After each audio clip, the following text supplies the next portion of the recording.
आज के इस वर्तमान युग में, इस संसार में सबसे विवाद का विषय शायद मेरी नज़र में ईश्वर है। अब आप कहेंगे कि भाई विवाद की बात कैसे?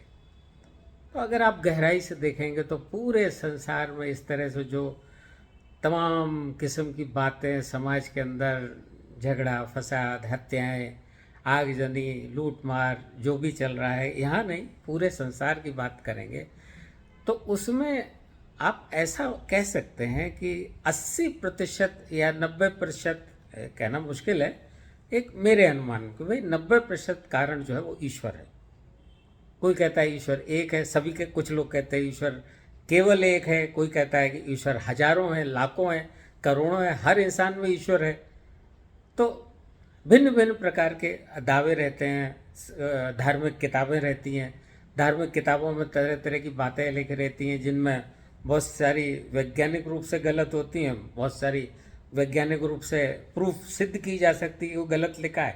लेकिन इसके बावजूद ईश्वर जैसी चीज़ को जिससे न कोई कभी मिला है, न किसी ने देखा है, न मिल सकता है, लेकिन उसके बारे में उनकी जो धारणाएं हैं, उनका जो विश्वास है वो इतना मजबूत होता है, इतना मजबूत होता है कि भले ही उनकी जान चली जाए लेकिन उनको उसकी कोई परवाह नहीं। ईश्वर के नाम पे वो जान भी दे देंगे, कुछ भी करेंगे।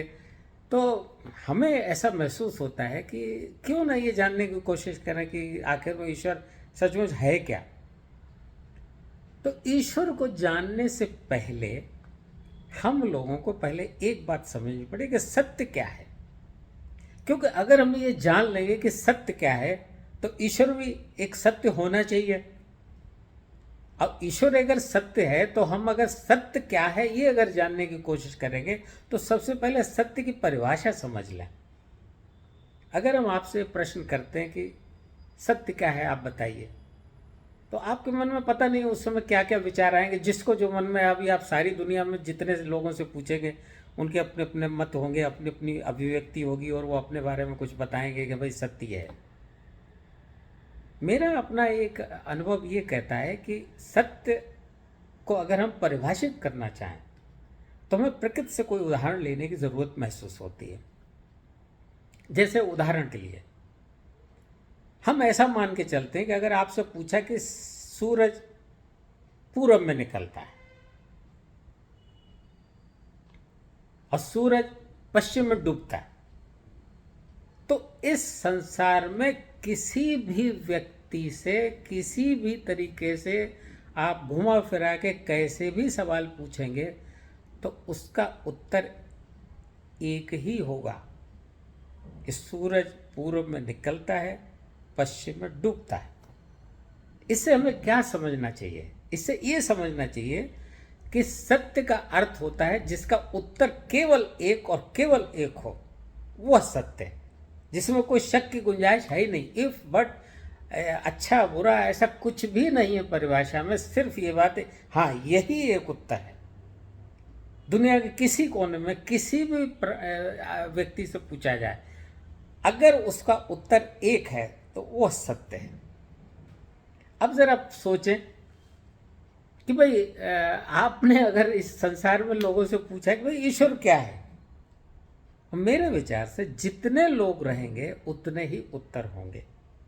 कोई कुछ कहेगा, कोई कुछ कहेगा, अपनी अपनी उनकी अनुभव, कथा कथन और सुनी हुई बातें, पढ़ी हुई बातें और उनको जितना उन्होंने ज्ञान अर्जित किया है, अनुभव अर्जित किया है, उसके आधार पर वो अपने तर्क देके कुछ बताने की कोशिश करेंगे।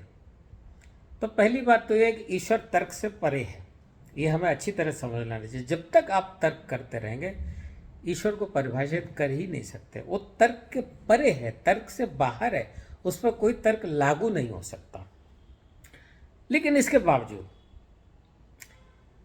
पूरे समाज में भिन्न भिन्न प्रकार के समुदाय, धर्म या जो भी बोलें, अलग अलग कल्चर में, अलग अलग परिवेशों में, अलग अलग देशों में, अलग अलग जगहों पे अलग अलग किस्म के जितने भी दुनिया में जितने लोग रहेंगे वो अपने अपने किसी न किसी ढंग से एक कोई ऐसी अदृश्य शक्ति को जिसको ईश्वर कहते हैं उसके तरफ उनका जरूर ध्यान रहता है और उसके प्रति उनका विश्वास अटल होता है और तरह तरह की उनके पास वो भी रहती हैं। तो अब चलिए एक काल्पनिक चित्र आपके सामने प्रस्तुत करना चाहते हैं। उस काल्पनिक चित्र में हम आपसे अनुरोध करेंगे कि आप उस चित्र में हमारे साथ साथ जो हम बताते जाएं उस घटनाक्रम में या उस वर्णन में जो हम आपको बताने वाले हैं उसमें आप ऐसा महसूस करें कि आप स्वयं एक एक्टर हैं और उस सारी परिस्थिति को आप स्वयं जी रहे हैं। अगर आप ऐसा कर सके तो शायद आपको हो सकता है आपको थोड़ा सा ये समझ में आएगा कि भाई ईश्वर को मानने की ज़रूरत क्या है या ईश्वर को क्यों माना जाता है। हो सकता है उसका कहीं पे इस घटना से, इस जो हम उदाहरण देने वाले उससे आपको शायद ऐसा लगे कि भाई हाँ शायद ये बात हो सकती है। अभी हम भी ये नहीं बोलेंगे हम जो कह रहे हैं वो सत्य है, क्योंकि हम जो कहेंगे वो हो सकता है दूसरे के हिसाब में वो सत्य ना हो। तो चलिए अब आप हमारे साथ चलिए। अब हम आपसे ये कह रहे हैं कि आप कल्पना करिए कि आप एक बहुत घने जंगल में आप घूमने गए।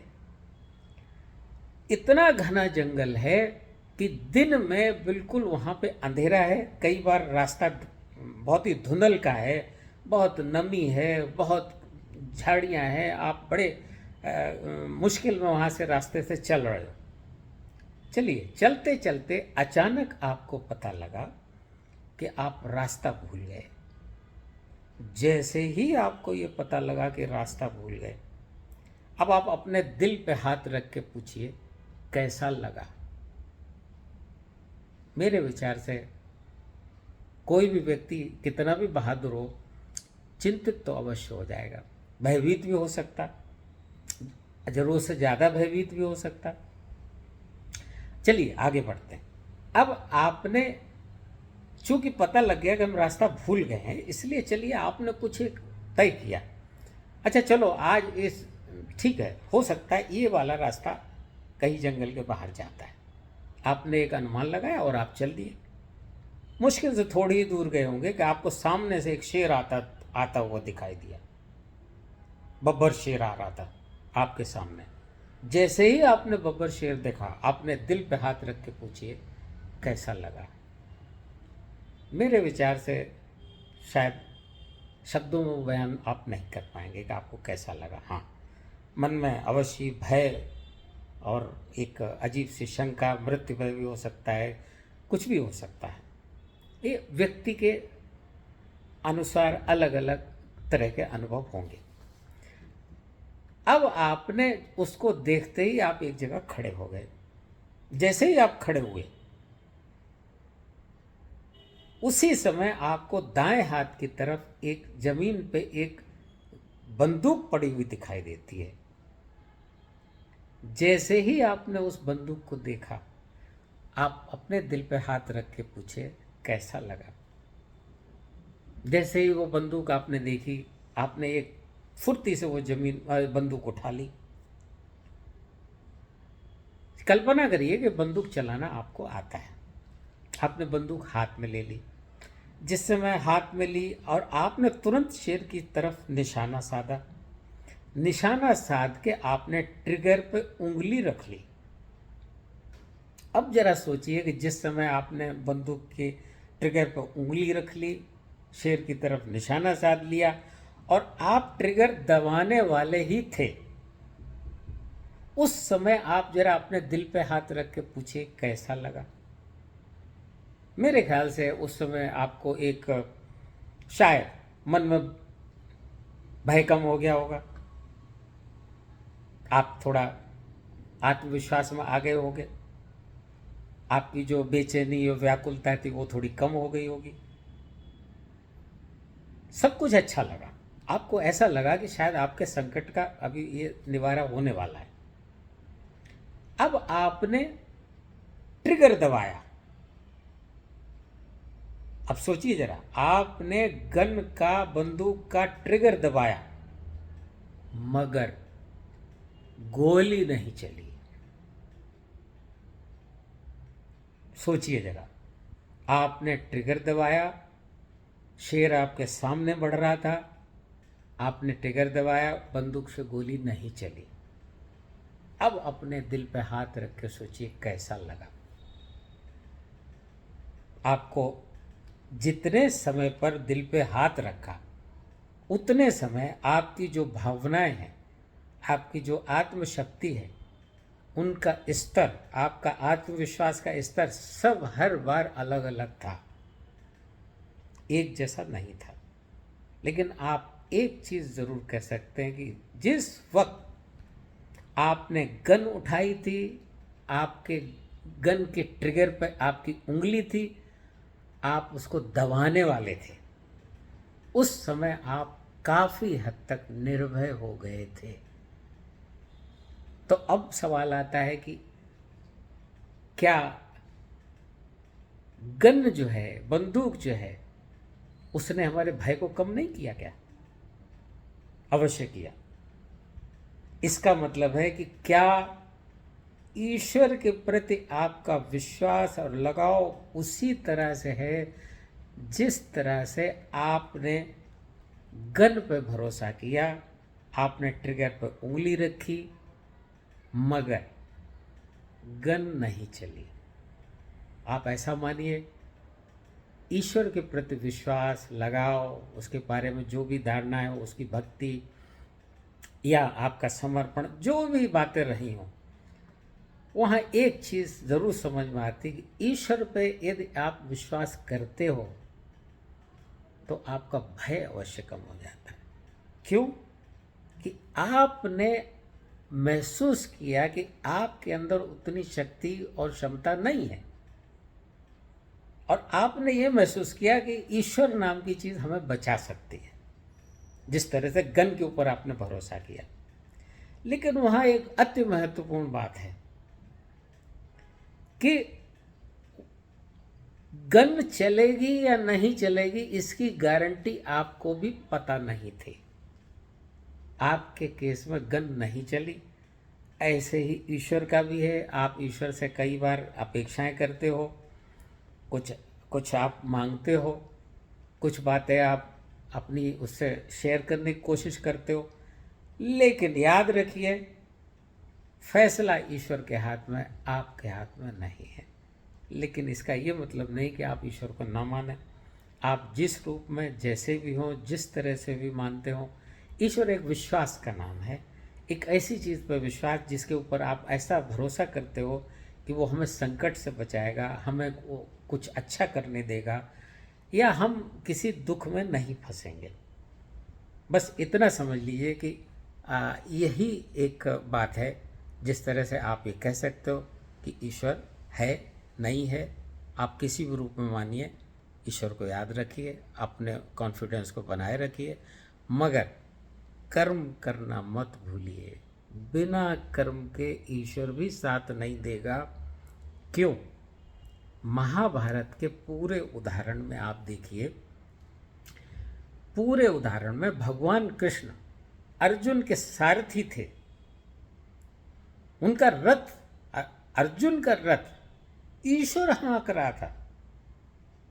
यानी कितनी कमाल की बात है कि जो एक ऐसी चीज़ जो संसार का रचयिता माना जाता है, जो संसार का पालक माना जाता है, संहारक माना जाता है, जो सारे बातों को अपने अंदर समोए हुए, जो सर्वशक्ति संपन्न है, वो उनके रथ को चला रहा था। लेकिन एक बात कभी मत भूलिए, भगवान कृष्ण ने अर्जुन के रथ को पूरी तरह से पूरे युद्ध में चलाया। जहाँ ज़रूरत थी रणनीति के हिसाब से लेके जाते थे, अर्जुन को उन परिस्थितियों में, उन जगहों पे ले जाते थे जहाँ अर्जुन की जीत संभव हो। लेकिन ये मत भूलिए, भगवान कृष्ण ने एक भी तीर नहीं चलाया, उन्होंने तलवार नहीं उठाई, उन्होंने कोई भी अस्त्र शस्त्र नहीं उठाया। अर्जुन को जिताने के लिए साथ रहे थे, मगर तीर नहीं चलाया, उन्होंने अस्त्र शस्त्र नहीं चलाए। अर्जुन को कृष्ण भगवान ने जिताने की कोशिश साथ दे के की, लेकिन स्वयं उन्होंने कुछ भी नहीं किया। तो इसका मतलब हुआ कि आप ईश्वर को मानते हो तो कर्म करना मत भूलिए। अब आता है भाई कर्म, क्यों क्यों कर्म का महत्व इतना? तो देखिए, एक बात याद रखिए, कई बार एक रहता है कि भाई नसीब, नसीब के ऊपर लोग जाते हैं। ये नसीब और ये जो दुनिया, ये इतनी रहस्यमय है कि हमें आपको उस पचड़े में नहीं पड़ना चाहिए। सबसे पहली बात ये कि आपको अगर, चलिए आपका ईश्वर के साथ अपॉइंटमेंट हो जाए कि भाई शाम को 5 बजे आपका एक पार्क में ईश्वर के साथ आपका अपॉइंटमेंट है, आप अपने से पूछिए कि ईश्वर से मिलकर आप क्या बात करने वाले हैं। क्या कोई है ऐसा आपके पास टॉपिक, और यदि आप बात करेंगे तो उस बात का स्तर क्या है? तो ये कल्पना दिमाग से निकाल दीजिए कि आप ईश्वर को ढूंढना चाहते हैं, आपको ईश्वर मिल जाएगा तो आप क्या बात करेंगे, वो भी सोचने की ज़रूरत है। और क्या ईश्वर के प्राप्त हो जाने के बाद आप जो दैनिक जीवन में जो भी कार्य कर रहे हो, जो भी आप नौकरी कर रहे हो, आप कोई बिजनेस कर रहे हो, कुछ भी कर रहे हो, क्या उससे आपको कभी भी मुक्ति मिल सकती है? आपको सुबह रोज जगना है, ब्रेकफास्ट करना है, आपकी आर्थिक साधन के लिए, आपकी आर्थिक उत्पन्न के लिए, आप जो भी काम कर रहे हो आर्थिक स्रोत के लिए, वो आपको करना ही पड़ेगा। ब्रेकफास्ट भी करोगे, फिर वही आप सुबह जगोगे, नित्य प्रति का काम करोगे, उसके बाद फिर आप ब्रेकफास्ट करोगे, फिर दोपहर का भोजन करोगे, फिर उसके बाद आप रात का भोजन करोगे। इस बीच में पूरे संसार में जो भी जीने लायक काम है वो आपको करना है, आप उनसे नहीं बच सकते। आपको भले ही ईश्वर के बारे में कुछ भी करो, ये एक भ्रम है कि हम मंदिर में बैठेंगे या मस्जिद में बैठेंगे या हम गिरजाघर में बैठेंगे या हम कोई पोथी लेके पढ़ेंगे या हम माला जपेंगे और इससे हमें कुछ विशेष कुछ प्राप्त होने वाला। ठीक है, मन की शांति हो सकती है कि जैसे अभी आपको कोई काम धंधा नहीं है, माला जप रहे हैं तो आपको ऐसा लग रहा है कि भाई कम से कम कुछ हो रहा। मानसिक स्वास्थ्य के लिए शायद आपको थोड़ा फायदा होगा, लेकिन व्यवहारिक रूप में वो जो दिनचर्या है, जो रोज दिन की जिंदगी है, उससे आप नहीं बच सकते, उससे आप मुख नहीं मोड़ सकते। और ये संसार इसी तरह से चलता रहेगा, लोग बदलते रहेंगे, संसार बदलता रहेगा, आने वाला जाएगा, नया व्यक्ति आएगा, और ये चक्र जो है कभी भी न खत्म होने वाला है। बस यहीं पर हम आपकी बात समाप्त करते हैं।